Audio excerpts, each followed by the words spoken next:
Hard Talk is in Egypt, and my next guest is Yusri Fouda, the television journalist who's taken his own show off air in a protest aimed at this country's military rulers. Are the forces of repression making a comeback?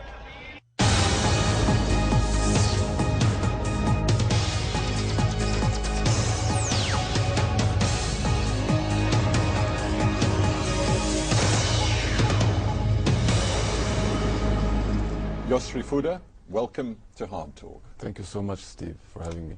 I want to begin by taking you back to those extraordinary days of January and February this year, the revolution. Yeah. Did you feel liberated as a journalist as well as an Egyptian citizen? Yes, on both levels, yes. I mean, those days were full of tremendous hope.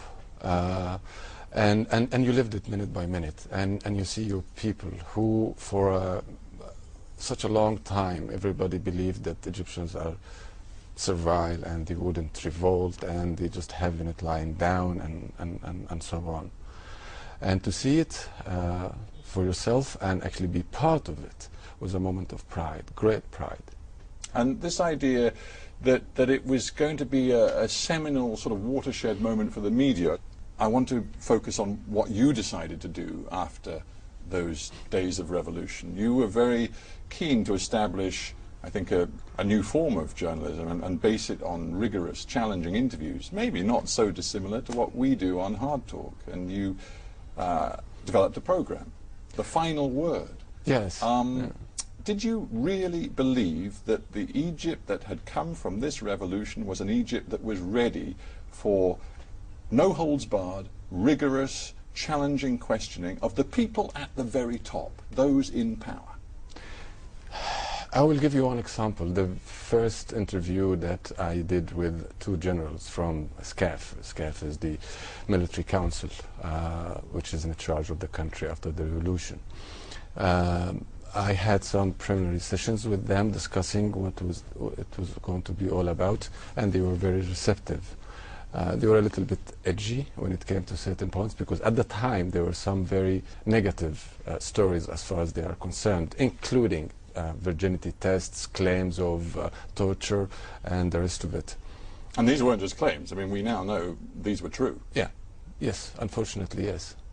We have a lot of evidence now. I mean, as a journalist, yeah, I wasn't there to see it for myself, but it's just the evidence is compelling. But yes. in a way, that's the point. You know, you were having preliminary discussions with generals, with men in uniform. You were trying to persuade them to open up to challenging, rigorous questioning. But at the very same time, you were living in a country which is still under a state of emergency, yes, where people who say the wrong thing can end up before a military court and can end up in a military prison. Yes. There was no way, was there, that you could do the job you wanted to do?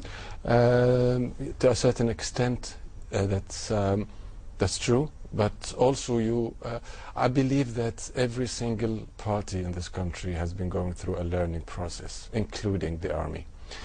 And I realized this from the beginning. They are by nature very simple. The army by nature is very conservative. Now, they are in charge of a country which is exploding with hopes and wishes for the immediate future. What can they do? You try to understand their position. They try as much as they can to understand why is it that you are insistent to discuss this point or that during the interview. So I said to them, I'm going to ask about everything. And they said, what do you mean everything? I said, including virginity tests. And they looked at each other and said, I said, I know, either this is just one example, and you know, including other things as well, or I'm not. I don't think I can do the interview. Well, in the end, I'm going to ask the question, and you can say no comment, but in itself is an answer. That was then, and we're going back a few months now, but in the more immediate past, and indeed only just a few hundred meters from here, we've had a truly terrible event. I mean, many people call it the Maspero massacre. Yeah. We saw more than 24 Coptic Christians killed, it seems, by the security forces. All of the video evidence and other evidence suggests that is the case. Now, as a result of that, there has been, it seems, a new crackdown on freedom of expression. How did that manifest itself for you? It's been coming for a few months now. Basically, to cut a long story short, sometimes indirect pressure is much worse than direct pressure. And what do you mean by indirect pressure? You have two paradigms in terms of media ownership in Egypt. The directly state-controlled paradigm, and it's so easy for whoever happens to be in power to control it. And that paradigm, which started in Egypt a few years ago, privately owned media, some newspapers, some satellite channels. And I'm part of that.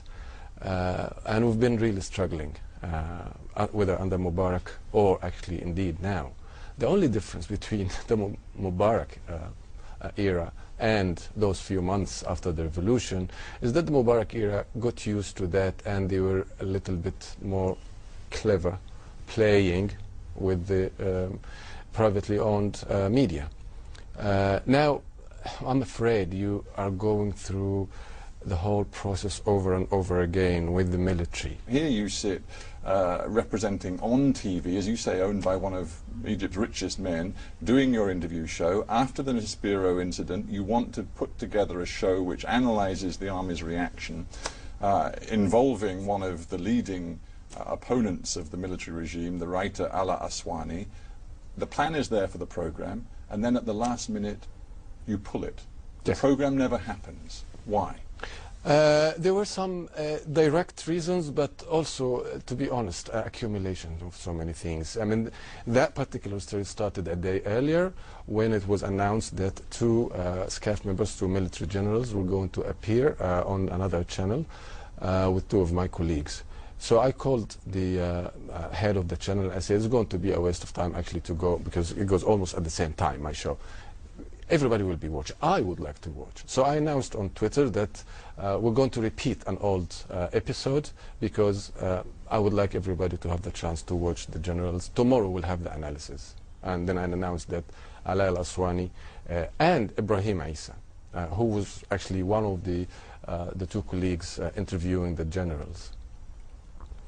The day after, which was the day where we were supposed to analyze that, you started to feel the heat coming through from different directions. No, this is where it gets important. What do you mean by heat? Are journalists like you today in Egypt directly threatened? They wouldn't do it directly. They would. This is what really gets me, and this is why actually I'm making this stance, because they would love to have the cake and eat it. They would love for you to exercise self-censorship and, you know, get in line without even getting their hands dirty in the process. And I have an issue with that. If you don't like what I report, come out and say, I don't like what you report, I suspend you. And that's what I wanted to do. But because it was maybe more subtle than that, a lot of people in this country don't understand why you eventually announced that you were no longer prepared to do your program. Because, Steve, this is what I'm talking about in terms of the ownership. Businessmen who own channels now, their position is very fragile. Well, let's be very honest about this. Your channel is owned by Naguib Sawiris, one of, if not the richest man in the whole of Egypt. Are you saying to me he was not prepared to back you taking on and confronting the military rulers of this country? No one can do that. Everybody has a limit. This is a word of credit, actually, that Naguib Sawiris has always supported me, never intervened in my work, never told me what to do or what not to do. Always left it to my judgment to do it my way. This is why I volunteered until the very last minute. The head of the channel was actually begging me to go on air. I said to him, no, somebody has to draw the line somewhere. Because if they don't, I mean, for God's sake, they went into a channel with machine guns on that bloody Sunday. I'm not going to wait until they go into my studio when I'm live with machine guns. You think it has got to that? You think there is now a situation in this country where the military is prepared, if necessary, to use direct force against an independent media? I believe that is not a zero-sum game. This is why I am making my stance in the fashion that I'm making it. I don't want to destroy things. Well, this is not the moment. But when you said, after you suspended the program and walked out of that studio, you said it is no secret that much of the pre-revolutionary mentality is imposed upon us today, and you said, if not worse now. Yes. So you're essentially saying the guys who rule this country today are worse than Mubarak. In the sense that they don't have the experience that the Mubarak regime had. Both are bad, and I have to say it. When you don't believe in... if you're afraid of a camera, then you must have something to hide. It's as simple as this. This is number one. And if you don't believe in the freedom of the press, and you still try to convince me that you are backing a revolution, I would say to you, I'm sorry. The only difference is that they are not experienced. They are army people. They've never dealt with the civil issues before. They needed some reminding, number one. They needed someone to explain to them what this was all about. You wanted to make a stand, and I dare say you didn't mind the fact that many of the revolutionary forces in this country saluted you for the stand you made. But what about your audience? There are people across this country who tuned into your show to see one journalist who was prepared to ask the tough questions, and you walked away and you betrayed your audience. I'm not walking out, and I declared this on Twitter immediately after the statement. I'm not walking away from the square, from the field. I'm making a stand, and I'm coming back. I'm giving SCAF, the military, a chance to come up with some sort of a statement or whatever they, can. But well, hang on. They already have. I mean, first of all, I spoke the other day to the information minister, Osama Hakel. He said, look, Yusri Fouda isn't telling the truth. The military regime does not want to manipulate and control the media. We do want to see the flowering of free expression. And after I heard that, I saw that a member of the Supreme Council of the Armed Forces had actually called into the media and said, hang on, I acknowledge that Yusri Fouda is a skilled, efficient, professional media